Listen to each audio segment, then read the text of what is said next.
Hello friends, welcome to another video of stock market. आज हम discuss करने वाले इंडिया बुल हाउसिंग फाइनेंस के बारे में। इस पर्टिकुलर स्टॉक में आज हमने जबरदस्त बाइंग देखी in the morning due to a block deal. News क्या था, इसमें एक ब्लॉक डील होना था। जब ब्लॉक डील हुआ मॉर्निंग में, ये स्टॉक जो है वो नियर अबाउट 279 तक उछल गया। उसके बाद स्टॉक करेक्ट हुआ एंड जिन लोगों ने इस पर्टिकुलर चीज को बिना समझ के इन्वेस्ट किया या फिर इंट्राडे स्टॉक को बाय किया, वो तो अभी लॉस में या फिर उनका स्टॉप लॉस हिट हो गया है। जिन लोगों ने लॉन्ग टर्म के लिए बाय किया है उनको तो मैं समझ सकता हूँ कि लॉन्ग टर्म में ये स्टॉक आपको 300 तक जा सकता है, but just because of a news आपको इस पर्टिकुलर स्टॉक में ट्रेड नहीं करना चाहिए था। मैं भी एक्सपेक्ट नहीं कर रहा कि इतना वोलाटाइल होगा। मुझे लग रहा था 2-3% ऊपर नीचे शायद ये स्टॉक होगा। Now a combined 47.34 million equity share representing 10.23% total equity of India Bull Housing Finance change hand, यानी किसी ने बेचा है, किसी ने खरीदा है। There is nothing negative news, but due to this particular deal stock बहुत वोलाटाइल है। अगर हम इस पर्टिकुलर स्टॉक के बारे में आज देखें तो एट दैट मोमेंट स्टॉक 3% नीचे ट्रेड करे 256 के करीब। हालांकि ये 250 के करीब मुझे अट्रैक्टिव लगता है। अगर आप एक लॉन्ग टर्म इन्वेस्टर हो तो मैंने इसके बाद काफी वीडियो बनाए हैं एंड शॉर्ट टर्म में मैं स्टॉक के ऊपर बहुत ही बोलूँ 300-350 तक ये स्टॉक जा सकता है। बट आज क्या हुआ, आज का डे रेट अगर आप देखोगे तो ऑलमोस्ट 10 to 12% का एक रेंज आप देखोगे, जहां पे 248 का लो है एंड 279 का हाई है। अगर आप 280 यानी मॉर्निंग में ये स्टॉक ओपन हुआ था, so in that particular range open हुआ था, वहां से अगर आप कैलकुलेट करो सो एटलीस्ट 12% ये स्टॉक नीचे आया था ना। वहां से थोड़ा रिकवर किया है, बट फिर भी ये स्टॉक जो है ऑलमोस्ट 9 to 10% अभी भी डाउन है। सो जिन लोगों ने स्टॉक को बाय किया है इन the morning for a expectation के स्टॉक ऊपर की तरफ जाए, वो तो already loss man. I don't think so ये लॉस आज रिकवर होगा। Stock is volatile. जिन लोगों ने सजेस्ट किया था यानी बिजनेस चैनल वाले, वो तो अभी ये बोल रहे हैं कि लॉन्ग टर्म के लिए स्टॉक बेस्ट है, शॉर्ट टर्म के लिए बेस्ट नहीं।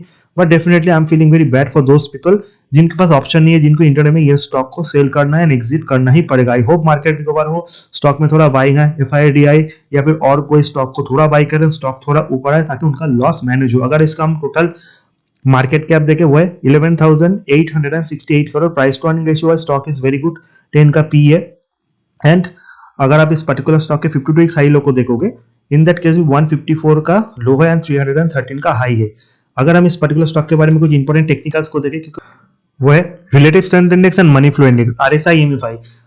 70 के ऊपर स्टॉक ओवरबॉट होता है, 30 के नीचे ओवरसोल्ड। ये स्टॉक जो रिसेंटली हमने अच्छा खासा बाइंग देखे इन द लास्ट 1 मंथ, इसीलिए एमएफआई में ये स्टॉक बहुत ज्यादा ओवर बॉट है। एंड आज जो स्टॉक में थोड़ा करेक्शन आया, आई होप एमएफआई में इसका जो स्कोर है थोड़ा नीचे की तरफ है, बट फिर भी एट दैट मोमेंट ये स्टॉक ओवरबॉट है एंड आरएसआई में ये ओवरबॉट जोन के नीचे है। सो शॉर्ट टर्म में स्टॉक थोड़ा वोलेटाइल हो सकता है, बट लॉन्गर टाइम के लिए आपको ये स्टॉक अच्छा खासा प्रॉफिट देगा।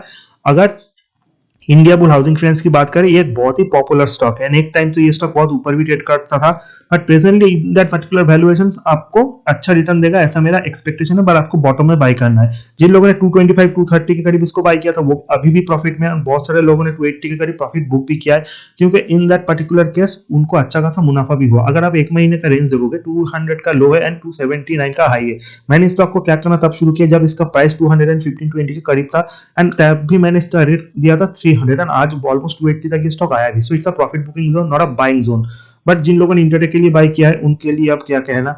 Now 200 is a big support, हालांकि 220 भी बहुत इंपॉर्टेंट एक सपोर्ट है। 230 240 के जोन पे ये स्टॉक लास्ट वीक भी बहुत टाइम से ट्रेड करता था एंड अगर हम इसका लो देखें ना, सो 1 वीक का लो भी 246 है। सो डेफिनेटली थोड़ा नीचे आए तो डेफिनेटली इसमें और ज्यादा बाइंग आएगा। ना आपने अगर इस पोजीशन लिया है, आप ट्रैप हो चुके हैं, यानी आपने इंटरडे बाई नहीं किया है, आपने स्टॉक को बाई किया था इंटरडे के पर्पज से, बट आपने डिलीवरी लिया था। सो डेफिनेटली होल्ड कीजिए, कुछ टाइम तक स्टॉक को होल्ड कीजिए। आपका प्राइस है तो आपसे निकल जाइए। अगर आप लॉन्ग टाइम इन्वेस्टर हो तो डेफिनेटली इसको होल्ड कीजिए, बट डेफिनेटली जितना नीचे मिले उतना ही आपके लिए बेहतर है। अगर 6 मंथ का भी रिटर्न देखें, सो इन दैट केस भी 200 इसका लो, 313 is the high. 300 is a big resistance, presently 280 is also a big resistance. 256 के करीब ट्रेड कर रहा है। अगर ये 250 के नीचे आता है, मुझे नहीं लगता कि क्लोजिंग 250 के नीचे आएगा। अगर आता है तो डेफिनेटली 240 तक जाएगा एंड 250 के ऊपर अगर क्लोजिंग देता है तो शॉर्ट टर्म में 265 तक भी ये स्टॉक जा सकता है 2-3 दिनों में। अगर हम स्टॉक के बारे में 30 day 50 day 100 day 200 day simple explanation moving average को देखें, तो definitely 200 day explanation moving average 232 है and 230 is a big support at that moment. 100 day 236 and 50 day 240। So 240 and 230 is a range जहां पे इसका सपोर्ट है। सो आपको अगर ये स्टॉक 230 के करीब मिला, आप डेफिनेटली इसको बाय कीजिए, क्योंकि उसके नीचे का स्टॉक जाएगा तो 220 तक भी स्टॉक फिसल सकता है। But in that case market में अगर बहुत नेगेटिव न्यूज है तभी ये पॉसिबल है, क्योंकि eight that moment real estate sector में डिमांड बहुत हाई है एंड रेट ऑफ इंटरेस्ट बहुत कम है। सो एचएनएफबी हाउसिंग फाइनेंस सेक्टर के लिए बहुत ही पॉजिटिव है। नेक्स्ट 2 मंथ तक अगर कोई नेगेटिव न्यूज आता सो डेफिनेटली इसका रिजल्ट में भी हम सुधार देखेंगे, एनपीए में रिकवरी होगा। सो डेफिनेटली तो आप ये स्टॉक 3000 की तरफ मूव कर सकता है, बट प्रेजेंटली 230 के करीब आपको बाई करना है, तो वहां से एक बाउंस बैक दे सकता है अगर 230 के नीचे भी जा रहा है। So 200 220 is a big support for this particular stock. So definitely this is the buying zone as closer as 230 to 220। अगर ऊपर की तरफ का रेजिस्टेंस है, सो रेजिस्टेंस क्या है, 280 इज अ रेजिस्टेंस। हालांकि आज स्टॉक ने 280 की रेंज से ही मूव आउट किया है, देन 300। ना अगर हम इस पर्टिकुलर स्टॉक के फंडामेंटल्स को देखें तो फंडामेंटल्स में हाउसिंग फाइनेंस कंपनी जितने भी उसमें एचडीएफसी का नंबर 1। आपको और एक ही स्टॉक में इन्वेस्ट करना है, so obviously HDFC any cost. Second जो स्टॉक्स आते हैं उनमें आप इंडिया बुल हाउसिंग फाइनेंस में थोड़ा इन्वेस्ट कर सकते हो, Canfin home, PNB housing, LIC housing finance and Aavas finance. But अगर आपको एक बकेट बनाने तो 80% of your investment should be in HDFC limited. Rest of the 20% आप इन सारे स्टॉक में थोड़ा थोड़ा करके एक्यूमुलेट कर सकते हो। And as I said HDFC का मार्केट कैप भी बहुत ज्यादा है comparing to India Bull Housing finance and all other companies.